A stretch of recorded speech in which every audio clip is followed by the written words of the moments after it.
मुख्यमंत्री फडणवीसांच्या हस्ते आज प्रभादेवीमध्ये अभिजात मराठी भाषा सप्ताहाचं उद्घाटन, टपाल तिकीट, विशेष आवरणाचं अनावरण, विविध ग्रंथांसह पुस्तकांचे आणि विशेष अंकांचं प्रकाशन केलं जाणार.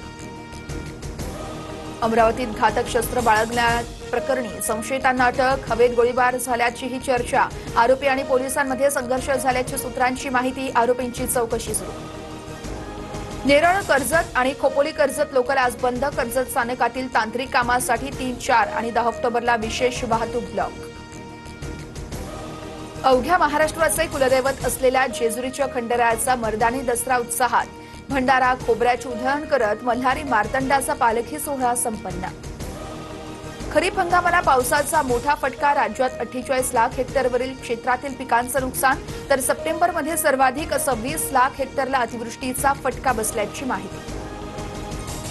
म्हाडा मुंबईत 1500 तर राज्यात 11,500 घरांची निर्मिती करणार. मुंबईत गिरणी कामगारांसाठी 4,215 घरांची निर्मिती होण्याची शक्यता. मध्य प्रदेशच्या खंडवामध्ये देवीची मूर्ती घेऊन जाणारा ट्रॅक्टर तलावात कोसळला, 11 भाविकांचा मृत्यू. मृतांच्या नातेवाईकांना पंतप्रधान निधीतून 2 लाखांची मदत.